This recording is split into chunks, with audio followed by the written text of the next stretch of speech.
BBC Urdu کے programme سربین میں خوش آمدید۔ ہمارے لندن اسٹوڈیو سے میں ہوں شفیع نقی جامعی۔ اسماعیلی برادری کے ہلاک شدگان کے جنازے اٹھے، ملک بھر میں سوگ رہا، لیکن اقلیتی برادری کو ملک میں حالات کی بہتری کی کتنی امید ہے؟ Aga Khan community is a very peaceful community. Why somebody would do that? Does anybody have any answer for that? Burundi میں سویلین حکومت کا تختہ الٹنے والے اور سویلین حکومت کے حامی فوجیوں کے درمیان دارالحکومت پر قبضے کے لیے جاری لڑائی۔ اور ملیے گئے ایک جرمن پینٹر سے جس نے بڑے بڑے مصوروں کی نقلی پینٹنگز بنا کر جیل بھگتی اور پھر مالا مال بھی ہوا۔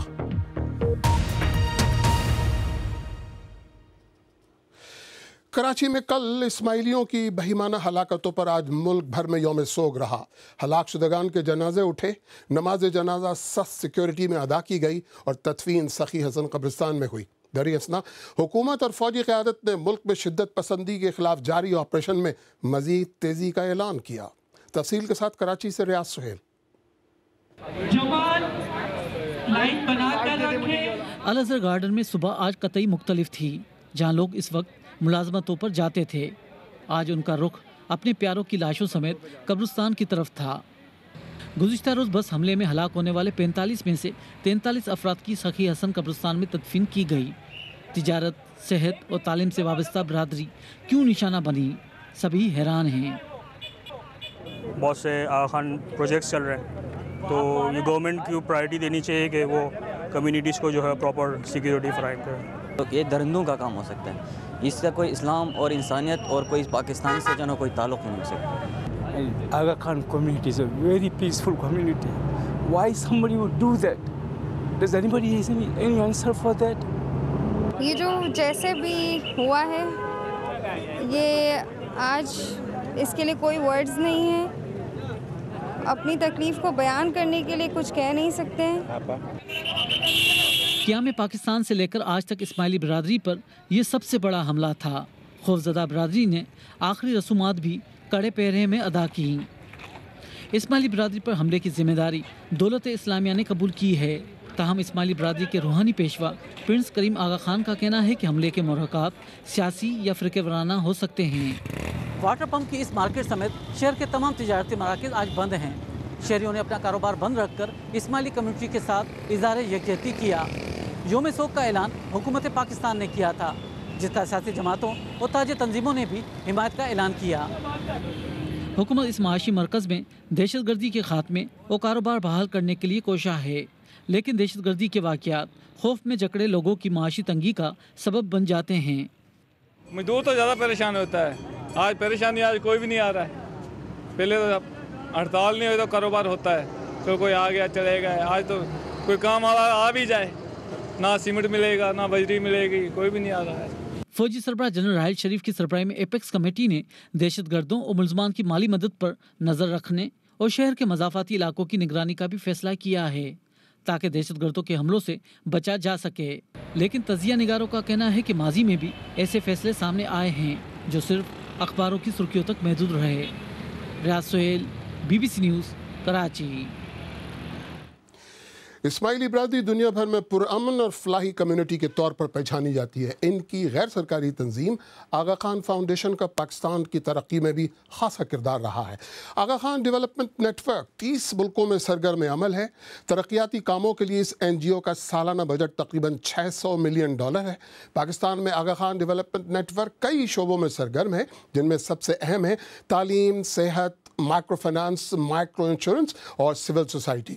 NGO کے مطابق پاکستان میں اسماعیلیوں کی تعداد 5 لاکھ ہے۔ پاکستان میں جب بھی انتہا پسند خون بہاتے ہیں، وہی بحث پھر چھڑ جاتی ہے کہ ریاست کہاں ہے اور شہری کس کے کندھے پر سر رکھیں۔ آج اس کا جواب ڈھونڈنے کراچی چلتے ہیں اور دیکھتے ہیں شیعہ اور اسماعیلی کمیونٹی سے تعلق رکھنے والے کچھ نوجوان کراچی بس حملے کے بعد کیا محسوس کر رہے ہیں۔ آداب، میں ہوں وسعت اللہ خان۔ آج کا دن بھی عیش سے گزرا، سر سے پا تک بدن سلامت ہے۔ موت کا ویسے تو کوئی بھروسہ نہیں، لیکن آج کے پاکستان میں زندگی کا کوئی بھروسہ نہیں۔ کون کب کہاں کیوں قتل ہو جائے کچھ نہیں کہا جا سکتا. اس کے لیے رنگ، نسل، مذہب، ذات، فرقے کی کوئی قید نہیں. بس کسی کو کسی کا برا لگنا شرط ہے. ان حالات میں زندگی کیسے گزار رہے ہیں لوگ، خصوصاً جوان لوگ؟ میں نے مدعو کیا ہے تصور کریم بیگ صاحب کو، جو کہ آسٹریلیا اور امریکہ میں فلم سازی کی تعلیم حاصل کر چکے ہیں، اور ان کے ساتھ ہیں فاطمہ زیدی، جرنلسٹ ہیں، دی نیوز سے وابستہ ہیں. فاطمہ جی، روزانہ صبح آپ گھر سے نکلتی ہیں، بالکل. پہلا تصور کیا آتا ہے؟ پہلا تصور یہی آتا ہے کہ اس دفعہ ہم نکلے ہیں تو کیا واپس گھر سلامت پہنچ پائیں گے، یا کس بنیاد پہ کون مار دے گا. دوسرا، ویسے اگر میں دیکھوں تو بچپن سے بھی ہے، اس لیے کیونکہ میں ایک شیعہ سیکٹ سے بلونگ کرتی ہوں. تصور کریم بیگ صاحب، آپ تو بچپن کے خوف سے آزاد تھے، یا ان کی طرح آپ بھی سوالیہ نشان ہر وقت ذہن میں رہتا تھا، اس لیے کہ آپ بھی سو کالڈ مائنورٹی سے تعلق رکھتے؟ جی، وہ بالکل ہے، بیک آف دا مائنڈ وہ چیز بالکل چلتی ہے، آپ کو چلتی رہتی ہے کہ آپ کو اپنے آپ کو جسٹیفائی کرنا پڑتا ہے ہر بار. مطلب آپ کے جو خیالات ہیں وہ آپ اس کو دوسروں کو دیکھتے ہوئے آپ کو ان خیالات کا اظہار کرنا پڑتا ہے. اچھا، آپ ظاہر ہے کہ میرے بعد کی نسل، بہت بعد کی نسل سے ہیں دونوں. میرے جو خواب تھے وہ اپنے تھے، لیکن آپ کے نزدیک ریاست کا خواب کیا ہے؟ ایک ایسی ریاست جس کا کوئی خاص مذہب ہونا چاہیے، نظریہ ہونا چاہیے، یا ایسی ریاست جو سب کی ریاست ہو؟ جی، ریاست کا جو طریقہ کار ہے وہ وضع کر دیا تھا جب مجھے ملک بنا تو اس کے بانیوں نے. نہیں، میں آپ کی بات کر رہا ہوں. تو وہی ایک پیرامیٹر ہونا چاہیے، جس طرح کہ قائد اعظم نے کہا تھا ہر بندے کو اپنے حساب سے اس چیز کو پریکٹس کرنے کی اجازت ہو، چاہے وہ مذہبی طور پہ ہو، سیاسی طور پہ ہو، چاہے وہ کسی سوشل لیول پہ ہو. تو میرے خیال سے ایک ایسا ریاست جس کے اندر میں اپنے آپ کو فرسٹ کیٹیگری سٹیزن سمجھوں. فاطمہ، یہ جو حالات ہیں اس میں آپ کے دل میں خیال آتا ہے یا کوئی آپ کو مشورہ دیتا ہے گھر میں کہ اب یہاں سے چلی جاؤ پاکستان سے؟ بالکل. یہ تو انفیکٹ آپ سمجھ لیں میری اپنے گھر والوں کے ساتھ یہ روز کی ایک کنورزیشن بن چکی ہے کہ کیوں ایکٹیویزم کرتے ہو، کیوں جرنلزم میں گئے ہو، یہاں پہ کوئی تمہیں کچھ نہیں بولنے دیا جائے گا، تم بولو گے تو تمہیں مار دیا جائے گا، یہاں کیوں رہنا ہے، یا اپنا پاسپورٹ بس تیار رکھو، یا اسائلم کے لیے اپلائی کرو. یہ تو مطلب یہ روٹین کنورزیشنز ہیں ہماری اپنے دوستوں کے ساتھ، اپنے گھر والوں کے ساتھ. تو یہ تو حالات ہیں. اور جہاں تک آپ نے ریاست کا تصور جو میرے ذہن میں ہے، وہ میں کہوں گی کہ ریاست ہو ماں کی جیسی، کہ جس میں جو سوتیلی ماں نہ ہو، سوتیلی نہ ہو بالکل، لیکن یہ کہ جو ظاہر ماں کا جو سب سے زیادہ جو ہم بات کرتے ہیں ماں کے پیار کی، وہ ہوتی یہ ہے کہ چاہے اس کے 4 بچے ہوں، 10 بچے ہوں، سب کی الگ الگ ذہنیت ہوتی ہے، سب کی الگ الگ سوچ ہوتی ہے، لیکن وہ سب کو اسی طرح پیار کرتی ہے. آپ کو بھی یہی لگتا ہے، آپ آسٹریلیا میں رہے، امریکہ میں رہے، کہ میں کیوں آ گیا؟ جی، میں امریکہ سے جب وہ آیا تو مجھے کسی ایک شخص نے نہیں کہا یار تم واپس کیوں آئے، تم نے اچھا کام کیا.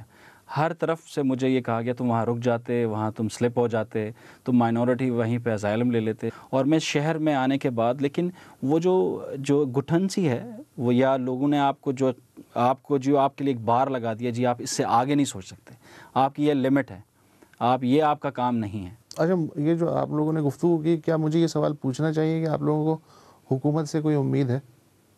میرے خیال میں مجھے تو حکومت سے تو امید نہیں ہے اور نہ رکھنی چاہیے. ایگریڈ؟ میں اگری تو بالکل کروں گی اس سے کہ جی سول سوسائٹی کی ضرورت ہے، اور یہ کہ ظاہر لوگوں کو کھڑا ہونا پڑے گا. لیکن اگر آپ یہاں سول سوسائٹی کی بات کریں تو، اور آپ پہلے کی اگر سول سوسائٹی دیکھیں تو وہ بہت ویزبلی اینٹی اسٹیٹ تو نہیں، لیکن یہ کہ وہ کرٹیکل ہوتی تھی اسٹیٹ کی پالیسیز سے، اور وہ چیلنج کرتی تھی اسٹیٹ کو، گورنمنٹ کو. اس کو پتہ تھا کہ کتنی چیزیں جو ہے وہ حکومت کے ہاتھ میں ہیں، کتنی چیزیں ریاست کے ہاتھ میں ہیں. آج جب آپ سول سوسائٹی موومنٹس کو دیکھتے ہیں تو وہ بہت ایک آپ سمجھ لیں 80% تک وہ پرو اسٹیٹ ہو چکے ہیں. وسعت اللہ خان ہمارے مہمانوں سے بات کر رہے تھے. آئیے دیکھتے ہیں کہ اس موضوع پر لوگ کیا کہہ رہے ہیں. سلمان ایان میاوالی سے کہتے ہیں اگر یہی حال رہا تو مشکل ہو جائے گی. ضرورت اس امر کی ہے کہ مذاہب میں اجتہاد ہو جو میرے اور آپ کے اختیار میں نہیں. آزاد چانڈیو بدین سے کہتے ہیں پاکستان میں مذہبی جنونیت سر چڑھ کے بول رہی ہے، ایسے میں اقلیتوں کا تحفظ غیر یقینی ہے. ابرودیا شیخ نے سعودی عرب سے کہا کہ پاکستان دہشت گردی کے خلاف جنگ لڑ رہا ہے، لیکن دہشت گردی کا سب سے بڑا شکار ہے اور اقلیتیں بھی پاکستان کا حصہ ہیں.